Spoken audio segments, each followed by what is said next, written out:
Hi guys, it's Thursday. Welcome to another edition of All Things Real Estate. Have you been thinking about possibly buying a place and having it as a short-term rental? Airbnb, that kind of thing. I know you have because everybody in the world has, and I have got things to say about it, so stay tuned. All things real estate and all things real estate.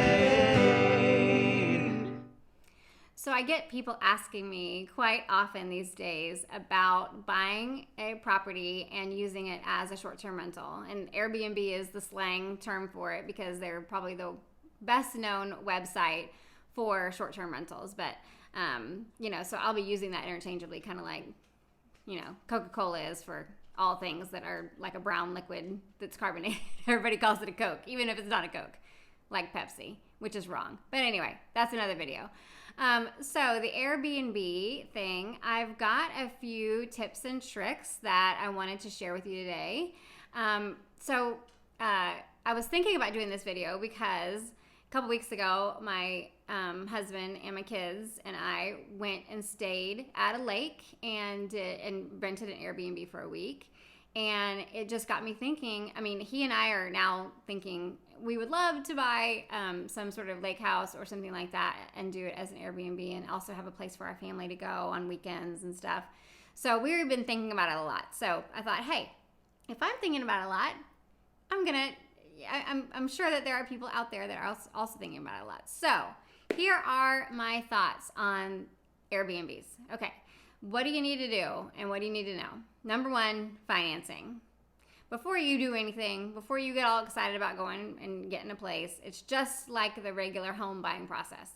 Talk to someone who knows what they're talking about when it comes to financing a second home. I'm assuming you have your home and you're going to buy a second home. So talk to someone who knows about financing for second homes because it is different. The financing for an investment property is different than buying just a regular property. Typically, you have to have 20% down at a minimum and that kind of thing. And there's different ways that you can structure a loan for a second home. So those are things that you need to talk to an expert about. I have several people that I would recommend that you call. So if you don't know who to call about getting the financing for it, call me and I will connect you with someone who knows what they're talking about the financing for second homes.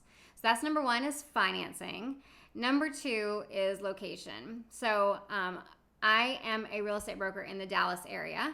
I actually live just outside Dallas and service areas outside Dallas as well. But the big news here in Dallas recently was that they have basically outlawed short-term rentals.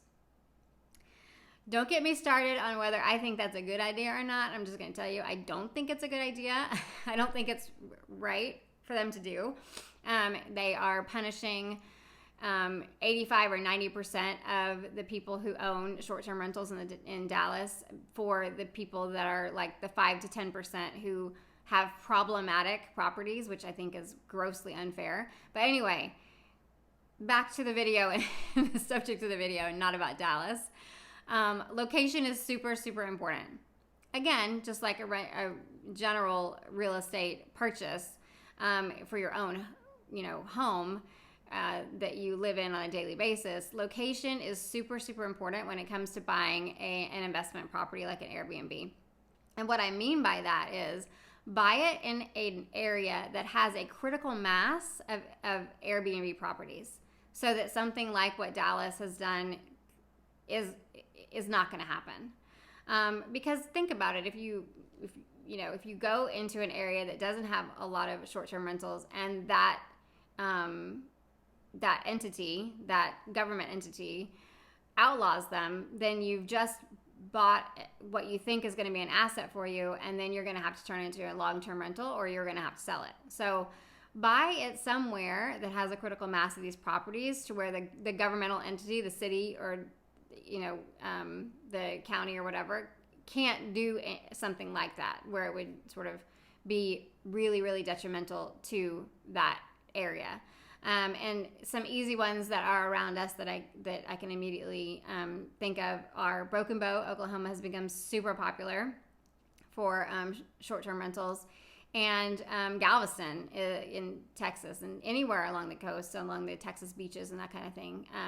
Typically, you're not going to get a governmental entity that's going to want to outlaw Airbnbs in areas like that, because they just simply can't. Economically, they couldn't make that work for them. So location, look for places that have them already. I know that sounds kind of weird because you want to have one where nobody else has one. But actually, in this case, you want to have one where everybody else has one, because it's going to be safer for you and it's going to be a safer investment. The third thing I wanted to talk about was uniqueness. It really would be helpful to you if you could find a property that has some sort of a unique or even quirky kind of thing to it. Unique in terms of like when my husband and I were looking at places to stay on the lake for our family vacation, I did not want to look at anything that wasn't waterfront. I want to be on the water. I want to go stay at the lake. So I want to be able to be on the water.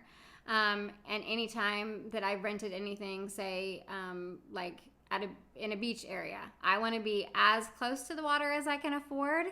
And sometimes that has meant being like a street off of it or something. So, look at where you're buying and make sure that it has something that will set it a little bit apart from other places. The other thing that my husband and I looked at staying in the Central Texas area last summer, and it was kind of funny because there was one Airbnb that was a renovated bus. We didn't end up staying in it because my husband honestly kind of nixed it. He was like, "Yeah, I'm not staying in a bus." But something like that is kind of quirky, and I kind of love it. So if you have an opportunity to buy something that's a little bit unique like that. I also have some good friends who had a tiny home Airbnb. So that's kind of a unique experience for people. They just want to go and see what it would be like. Maybe they're thinking about buying a tiny home. I don't know. But maybe they just want to go stay in a tiny home for a weekend. It's kind of a unique experience they can tell their friends about and stuff. So try to think about uniqueness when you're looking at an investment property or a short-term rental. Those are my top 3 things that I tell clients when they ask me about them. I will say in general too, in my opinion, a short-term rental is actually a better investment than a long-term rental. One simple reason for that, in my opinion, is that on a long-term rental, you really can get into a situation where people aren't paying their rent. You have to go through eviction processes and things like that. That is a nightmare to get someone out of a long-term rental.